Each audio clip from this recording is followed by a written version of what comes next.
All right, so one of the things that we have to learn how to do next is how to name organics. And part of, I think doing this worksheet is going to help you see the error of your ways on that first question on the FRQ. Because one of the things that we have to learn with organics is something called a functional group, right? And some of these functional groups you memorize. So for instance, like this is the second time I give you something called the carboxylic acid. And if you have, like, remember the last FRQ I asked you to draw a Lewis dot structure too? Right?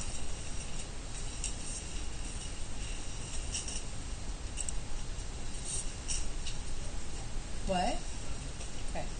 So the last time I gave you a carboxylic acid, so I gave it to you again, and yet a lot of people weren't able to create this for me. So one of the things that you're going to have to do is memorize some of these functional groups, which later, as you get better and you learn more about chemistry, if you know functional groups, they help you figure out those Lewis dot structures a lot easier. Okay. The other reason why we're doing organics right now is because the next thing that we're going to do when we come back from Thanksgiving is we're going to learn how to write reactions. One of the things that they used to do on the AP exam, they used to give students like 8 sentences, and they would say things like, butanol is burned in air. And they give it to you in words. So you're going to have to be able to take that and translate it to chemical symbols and write a balanced chemical equation. So number one, you're going to have to know what the formula for butanol is. Number two, you're going to have to know what combustion is, and the fact that to combust something you need oxygen, and if you're combusting an organic thing, you always make carbon dioxide and water. And that's an intermediary step, because at the end you'll then have to figure out how to balance it and do math off of it. All right. So when we come back from Thanksgiving, I'm going to teach you how to predict products of reactions. One of the things that always shows up is combustions of organics. And those are easy questions to answer to get points off, because when you combust an organic, it doesn't matter if you're burning a book or a bag of leaves, the products are always the same. It's carbon dioxide and water. What trips students up is, well, what's the formula for a book? Cellulose versus a bag of leaves, which is also cellulose, by the way. And so if you don't know how to write the formula, you won't be able to balance and do the math. Organic compounds have really extensive sets of naming rules. We're going to keep it very simple, all right?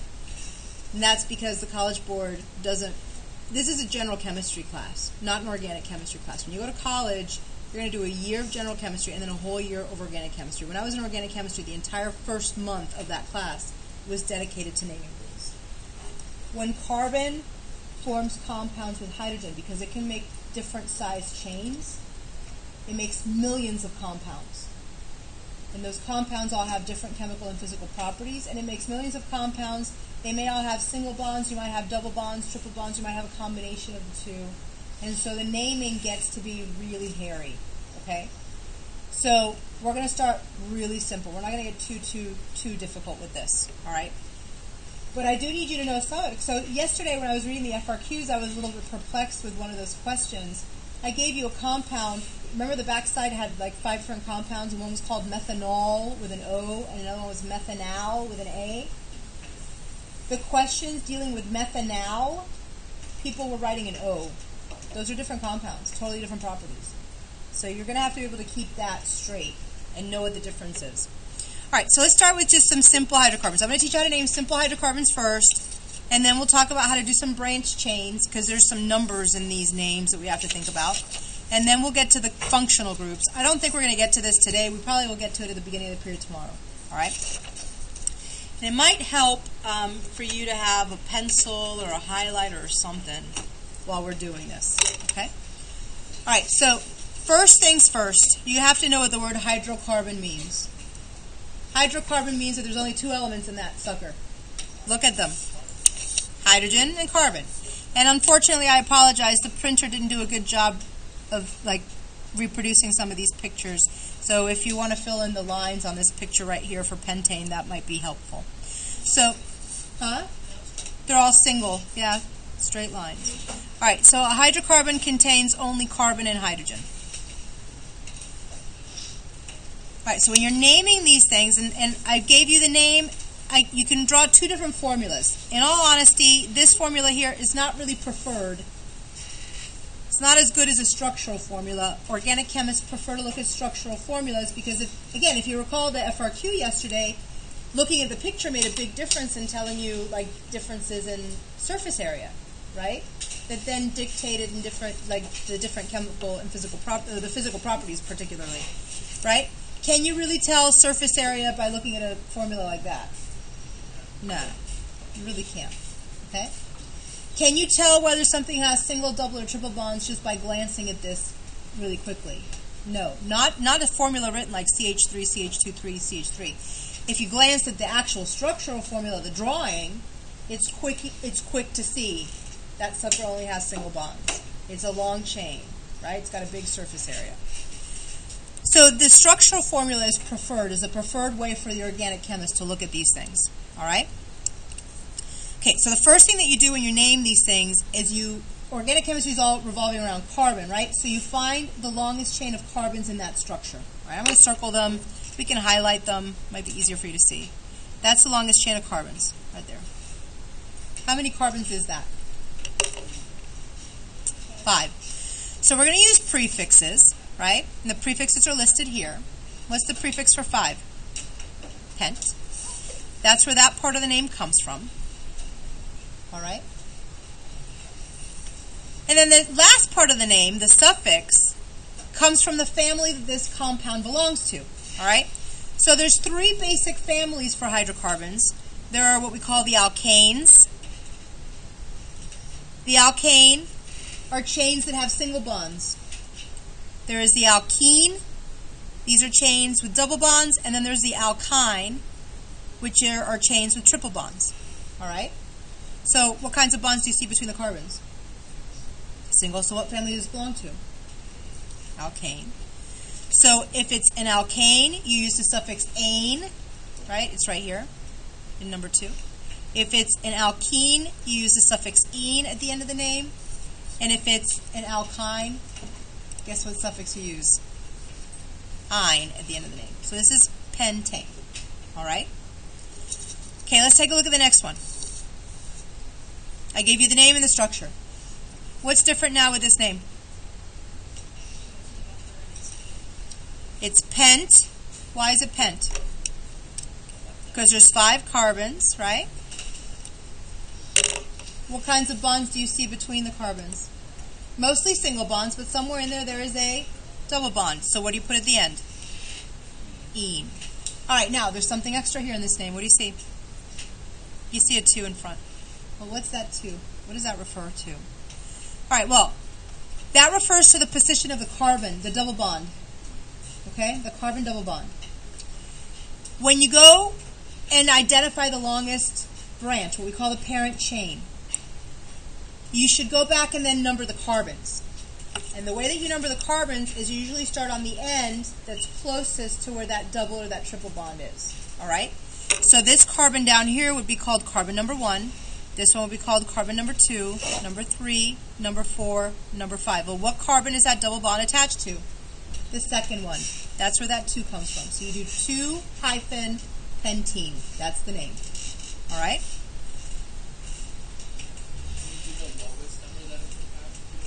What do you mean? Yes, always the lowest number. So that's why you start numbering from the side closest to the double or triple bond. Now, take a look at the structural formula. So let's try to decipher that. And I'm only going to ask you to write structural formulas for this first table. For the next branch ones, I don't even bother asking you to do those anymore because it's really not a useful formula to write. How did they come up with this? This CH3 parenthesis CH23 CH3. What does this mean? What is this CH3 referring to? So this piece in here? All right. What about this CH3 over here? It's the CH3 on the other side. What about this part in here in the middle?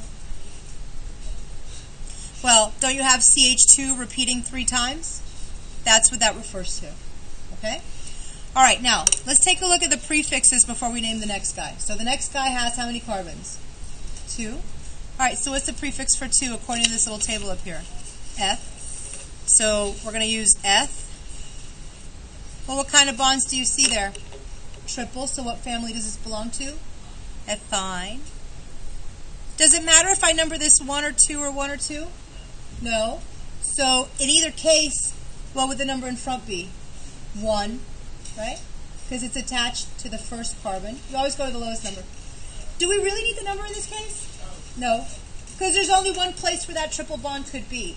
You only need to put the number there if there are different possibilities for where that multiple bond could be. Okay? All right, let's take a look at these prefixes really quickly. Any similarities to what you've done before? Right, so from 5 to 10, right, these are the exact same prefixes that we used before when naming molecular compounds. All right, where are things different? 1, 2, 3, 4. And by the way, you're going to have to memorize these because these most likely are the ones that the College Board is going to give you. All right? These are new. Okay, important. Memorize this. All right, so the prefix for 1 is meth, for 2 is eth, 3 is prop, 4 is but. Okay? All right, so let's try one more over here, and then the other 2 are on you. Okay, it's 3-heptine. All right, what does this name tell me if I break it down? There's a triple bond in it, and? No, there are 7 carbons. Where is the triple bond? On the 3rd carbon. All right, so let's draw. 1, 2, 3, 4, 5, 6, 7. Does it matter if I start numbering from left to right or right to left? Not really, right? So let's say that that's carbon number 1. Then the 3rd carbon there would be this one here, so we would put the triple bond there. So far, so good? All right.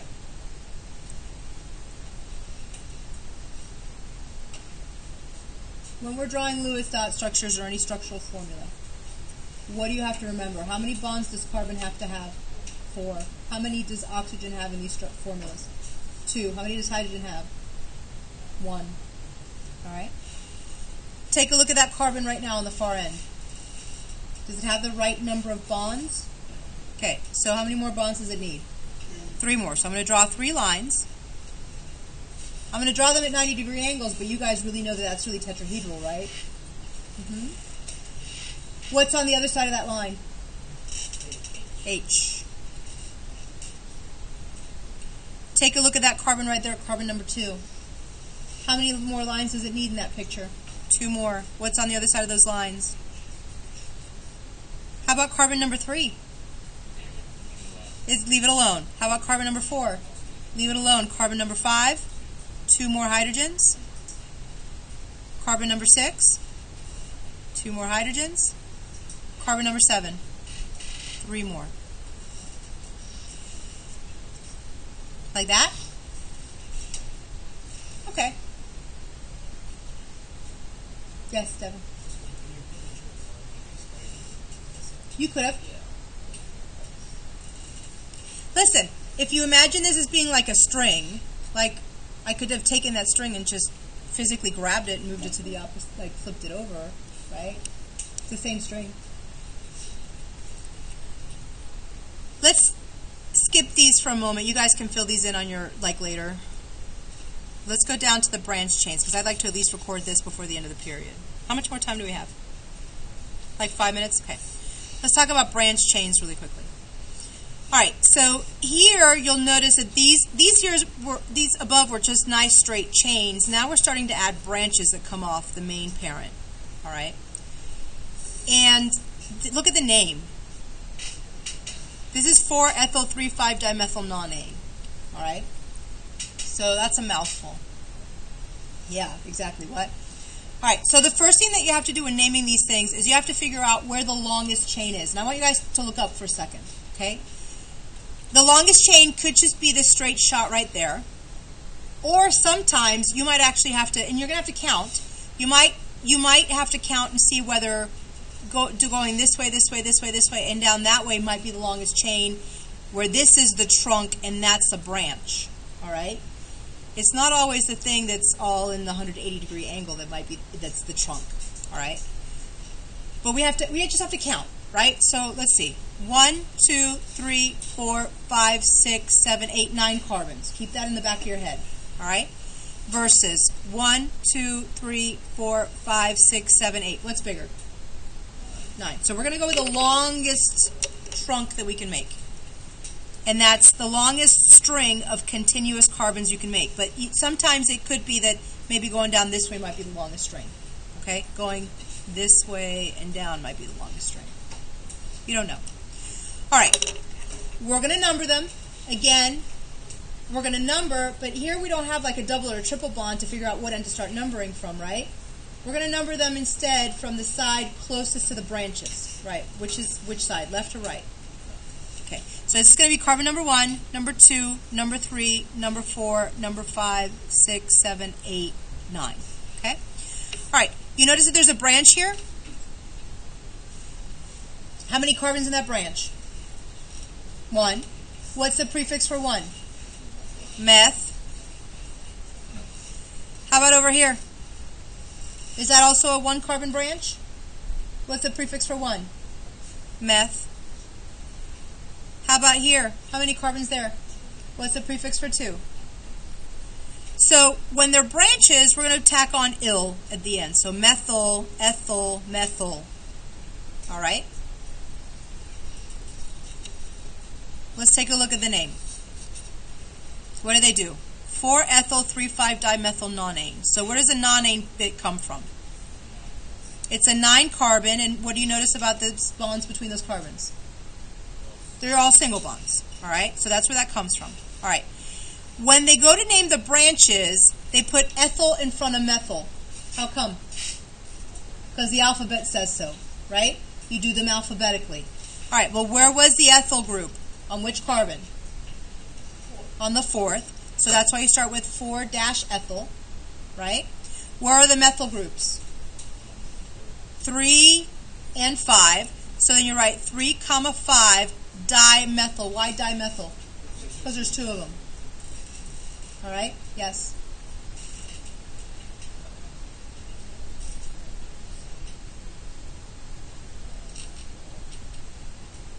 It's not incorrect, but it's a much longer name. But I think someone would understand precisely what you were saying if you said 3-methyl, 5-methyl. Yeah, go ahead.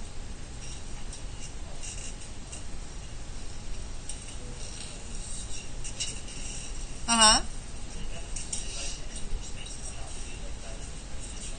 I can't hear what you're saying. Can you say it a little louder, Ryan?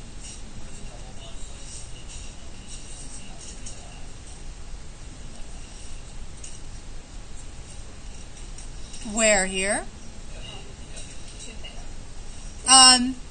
It's preferred because you want to draw it as symmetrically as you can. Okay. All right, let's try 2,3-dimethylbutane. And I gave you a really ridiculous name as the first example on purpose, right? So that you could see all the permutations of this. But what you're going to have to produce yourself is going to be simpler, right? So what's 2,3-dimethylbutane? Let's start with this back bit. What is butane? 4 carbon. What kind of bonds between? Single, right? Does it matter which one I call number 1? So I'm going to call this one number 1, this one number 2, but if you wanted to start from right to left, you could, right? So what does 2,3-dimethyl mean? On the 2nd carbon, I have another CH3, right? And then on the 3rd carbon, I have another CH3. I'm going to draw them on opposite sides just so that I can have some symmetry, all right? Okay, so now that I've drawn the CH3, I'm sorry, I'm writing over my answer for the box above. I'm running out of room here. Okay, I'm going to go back and then just double check that every other carbon also has 4 bonds associated with it. And if it doesn't have 4 bonds, I'm going to put a bond and then attach a hydrogen on the other side. Okay, so 1 more hydrogen in here. Ooh, that's a hot mess. That is a hot, hot mess. Let me draw. No, it's not. It's ugly.